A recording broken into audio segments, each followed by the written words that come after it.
Hordoftoota siyaarsiituuf jarra jirtu bakka jirtanitti nageenya waaqayyoo isiniif haa baay'atu. Guyyaa irraas viidiyoo birootiin walitti deebineetii jirra jechuudha. Egaa akkuma jalqaba irratti argitanii viidiyoon guyyaa har'aa hedduu tokko nama gaddisiisa. Ani gama kiyyaan hedduu tokko gaddee baay'eellee natti dhagahamee jira. Baay'ees nama gaddisiisa.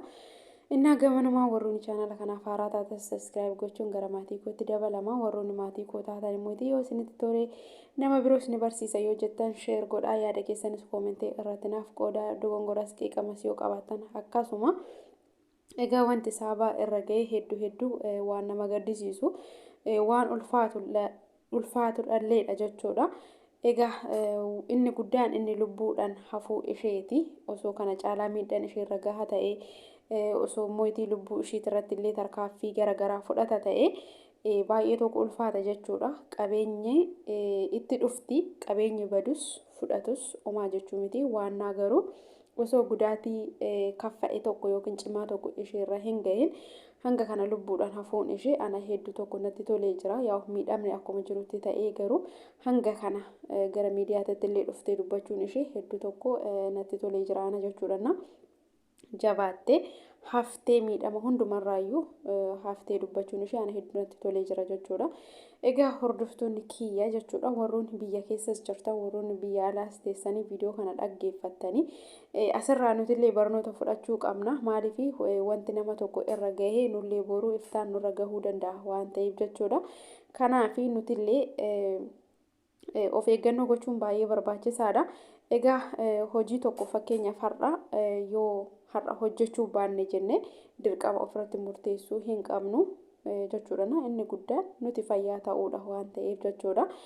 Keessattuu immoo shamarri takka halkan deemuun sa'aatiidhaan alatti deemuun kinoo rakkoo akkanaa akka nurraan gahu saabaa irraa barachuu ni dandeenya jechuudha. Isheenillee sa'aatii shamarri deemuu hin qabne yookiin dubartiin deemuu hin qabne deemuu irraa kan ka'e miidhaan kun isheerra gahuu danda'e jechuudha.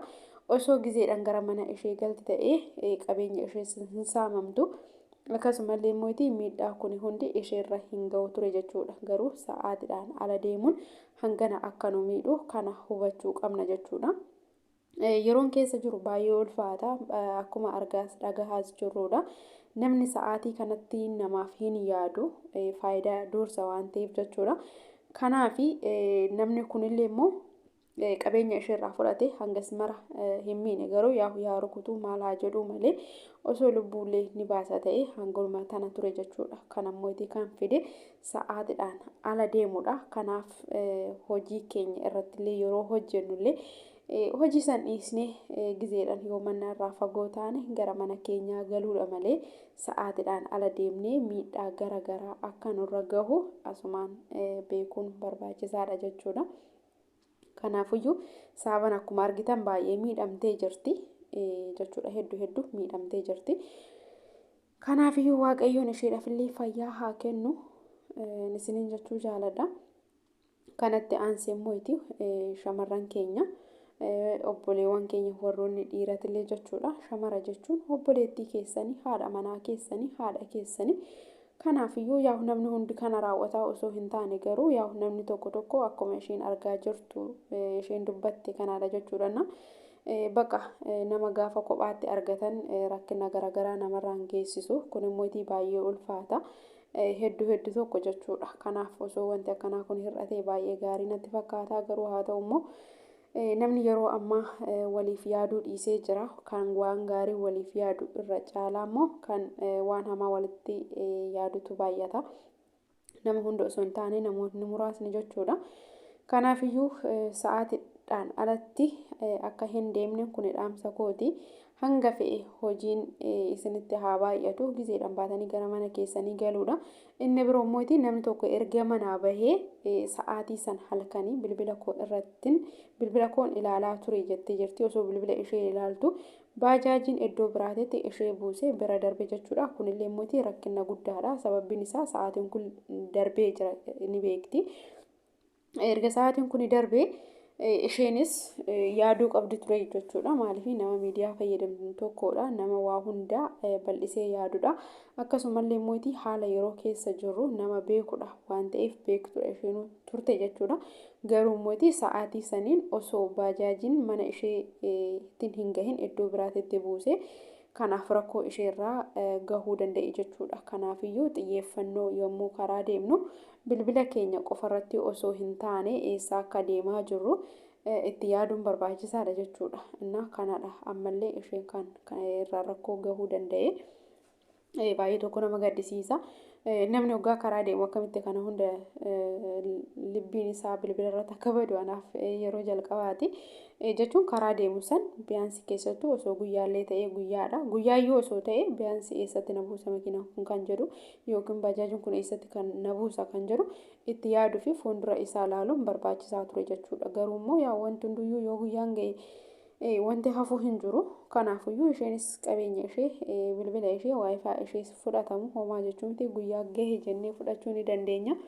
Garuu mootii yommuu karaa deemnu bilbila irratti xiyyeeffachuu osoo hin taane of irratti xiyyeeffachuun baay'ee gaarii natti fakkaatan akka kiyyaatitti jechuudha. Bilbilli eessumayyuu nu jalaa hin deemu.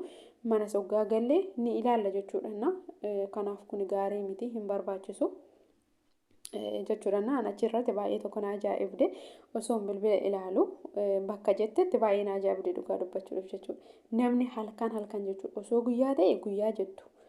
Namni halkan keessaa sa'aatii 4tti dubartii ta'e karaa yoo baajaajii kontiraatallee qabeetii deemu abbicha santu mana ishee san kana jedhee iddoo sanitti deemee ishee boosamoo isheetu fuuldura ishee ilaallataatiyyi deema. Kunuyyuu of dagachuu guddaadha natti fakkaataana jechuudha. Of dagachuudhallee mootii. Nuti kan ofiif bootaa hin laatin namni bootaa nuuf laachuu hin danda'u jechuudha. Asirratti sababa badii guddaa qabdi. Dursitee itti yaaduu qabdi ture jechuudha. Garuu kun immoo rakkina isheetii fi rakkoo har'a isheetti irra gaheef illee warri miidiyaa irra fayyadaman ingidihi hundumtuyyuu biizinasa ofiitiif jecha hojjeta malee namni furmaata namaaf kennu hin jira jedhee hin yaadu miidiyaa irratti jechuudha. Kanaafiyyuu erga ofii keenya of dagannee miidhamnee booda immoo gara miidiyaa dhufnee bood faayidaa tokkollee hin qabu. Dursuma of eeguun barbaachisaadha jechuudha.